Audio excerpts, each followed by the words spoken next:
Right, so what defines a true leader? I think the basic and the most important and overlooked quality of a leader is when they start doing something beyond themselves. So it's not about me, my earning, my income, my life, my home, my house, or my car. It's about the people that I manage. It's about the people who work with me. It's my people, my team, my company, my country.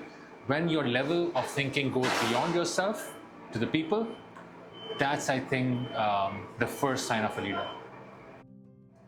Right, so if I want to tell you about myself, I'm an entrepreneur and I run a couple of small businesses. And the reason I keep setting up businesses is because I love understanding challenges. I love understanding business challenges, and I feel and I believe that I have the skill and the mindset to resolve those challenges. So whenever I see something new, I want to design a solution around it.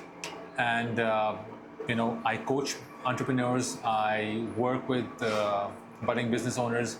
And the reason is because I feel that there's a very simple solution to every business challenge. And I think that's about me. So what were my early struggles? I think I've been really lucky. I didn't have struggles. I mean, I found a job pretty easily, and I had a great team, a great organization, amazing people to work with. I think I had it easy, and I think that was my biggest struggle because I had everything easy. And because I had everything easy, I thought everything's going to be easy moving on. And that's when reality hit. And that's when I found out that life isn't as easy as I thought it would be. What was the turning point in my journey? I think the turning point was when I had enough time to work on my self-development during COVID. We couldn't go out, we had no social life, and that's when I started developing myself, getting better, reading, learning, researching. And I think that was the turning point. What is the biggest challenge I face as a leader? Without a doubt, I think managing people. And to manage people, you've got to understand people. And to understand people, you need to have the willingness and the time to understand them, understand what motivates them, what their challenges are, how to get them to work together best as a unit or individually. I think hands down, managing people has been the biggest challenge as a leader. What is the one life lesson I want people to learn? I think I've recently seen a lot on social media about people are losing their jobs, getting redundant, and they associate the time they spend in an organization or working for somebody as adding value. I know it's going to be an unpopular opinion, but we need to come out of it. We need to shift our focus to adding value. If your skills are adding value to any organization, any team, anyone, you will be valuable to them. It's not about the time you spend, it's about the quality and the value that you add. A myth and a fact about my line of work. Okay, my line of work revolves around people development, getting better, learning and development. I think one of the myths is that at a certain point, you reach the point where I think you stop learning. It's never going to happen. My journey for the past few years, I've realized it's never going to end. As I said in the previous question, you gotta be adding value, and you can, and that the speed at which the world is moving on at the moment, you will never reach a point where you stop learning, because if you gotta keep adding value, you gotta keep learning yourself. So I think this is a myth that I want people to get over with.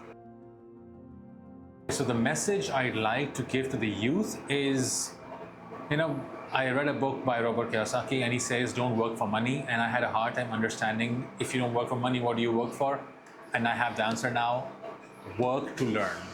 Your initial years, the people you work with, the teams you work with, what you learn is going to define how much income you make eventually. So if there's one thing you got to invest in, it's going to be yourself. That is one investment that is always going to pay off. And get this hard fact around your head: you're going to keep working on yourself till the very end. So it's not like you're going to work on yourself, on your development till you're 40, 45, 50. It's going to go on. And the more you invest in your development, your learning, the more it's going to pay off. So the one habit that changed my life: reading. A book everyone should read, I would suggest two if you allow me. The first one is on self-development, which is Think and Grow Rich. And the second one is on business, Good to Great by Jim Collins. So a mistake I'll never repeat, actually any mistake.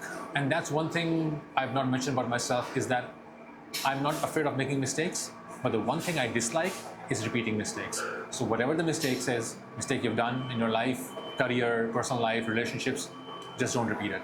Learn from it. Success in one word for me is growth. And if it's two words, it's growth and learning. Advice to my younger self is learn. Learn as much as you can. And inspiration, that's a tough one, you know. Anyone who invests in their personal growth is an inspiration to me. So the one message for my audience, I think, consistent to what I've said before, guys, invest in yourself. Make mistakes, be brave enough, but just be mindful of learning from those mistakes. Don't keep repeating them, because that's where learning is. And if you're passionate about leadership, follow LeadersTalk.Global. Guys, thank you for inviting me. Thank you for giving me an opportunity to speak about myself, about what I've learned, and best of luck for the future.